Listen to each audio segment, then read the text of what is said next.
PCI ওয়েবসাইটে গিয়ে আমার নিজের এপিক নাম্বার নিয়ে যখন দেখলাম আমিও বিচারাধীন। ভোট এগিয়ে আসছে, কিন্তু কমিশনের ভোটার তালিকায় নাম তোলা নিয়ে গোলক ধাঁধার খেলা চলছেই। অভিযোগ সাংসদ মহুয়া মৈত্রের। জাতীয় নির্বাচন কমিশনার জ্ঞানেশ কুমারের বিরুদ্ধেও একাধিক অভিযোগ করলেন তৃণমূল কংগ্রেস সাংসদ মহুয়া মৈত্র।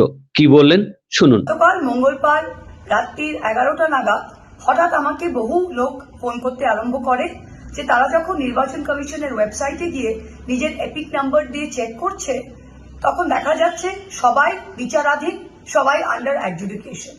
অথচ 28শে ফেব্রুয়ারি যে ফাইনাল লিস্ট প্রকাশ হয়েছিল, এই ভোটাররা ক্লিয়ার ছিল, ওকে ছিল। আমি তখন নিজেই পিসিআই ওয়েবসাইটে গিয়ে আমার নিজের এপিক নাম্বার নিয়ে যখন দেখলাম আমিও বিচারাধীন। তখন এদিক ওদিক ফোন করে জানা গেল যে পশ্চিমবাংলার যে 6.5 কোটি ভোটার তালিকা প্রকাশে এসেছিল, সবগুলোই আন্ডার অ্যাডজুডিকেশন গত রাতে দেখা যাচ্ছে। আতঙ্কে ভয়ে মানুষ এদিক ওদিক ফোন করছে, কি করবে জানে না, কোনো প্রশ্নের উত্তরই আমরা পাচ্ছি না। হঠাৎ রাত্রি 2টোর সময় আবার সেই ওয়েবসাইটে আবার এই বিচারাধীন স্ট্যাম্পটা তুলে দেওয়া হয় এবং ভোটারগুলোকে ওকে করা হয়।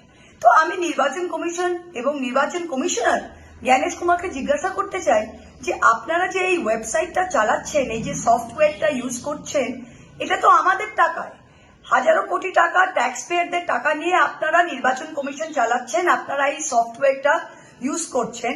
6 মাস ধরে আপনারা একটা সফটওয়্যার ঠিক করতে পারেন না? এই টেকনিক্যাল এরারের জন্য কত মানুষ ভয়ে আতঙ্কে তাদের কি অবস্থা হয়েছে। 200-র বেশি মানুষ এসআইআর সংক্রান্তে মারা গিয়েছে। আর আপনি কি করছেন? আপনি বিহারের বিজেপির জামাই জয়ন্ত কান্ত, বিজেপি নেত্রীর হাজবেন্ড, তাকে বিহার লাগোয়া জেলা মালদায় পুলিশ অবজারভারকে করে নিয়ে এসছেন। লজ্জা করে না? আপনি বাঁকুড়ায়, আপনি কি অন্ধ? বাঁকুড়ার বিজেপি এমএলএ, বাঁকুড়ার বিজেপি নেতা সিএপিএফ সিআরপিএফ এর জওয়ানকে দিয়ে মুটের মতো, কুলির মতো বিজেপির পদ্মফুলের ফ্ল্যাগ, বিজেপির পদ্মফুলের ফ্লেক্স তুলে ঘুরে বেড়াচ্ছে। ছবি দেখিয়েছি আমরা। আপনি কি অন্ধ? আপনার চোখে পড়ে না? আপনি আমাদের টেক ডাউন নোটিশ পাঠাচ্ছেন। আপনারা কি আরম্ভ করেছেন? যাই করুন জ্ঞানেশ কুমার, যাই করুক বিজেপি আর যাই করুক নির্বাচন কমিশন, ফিরবে কিন্তু তৃণমূল কংগ্রেস।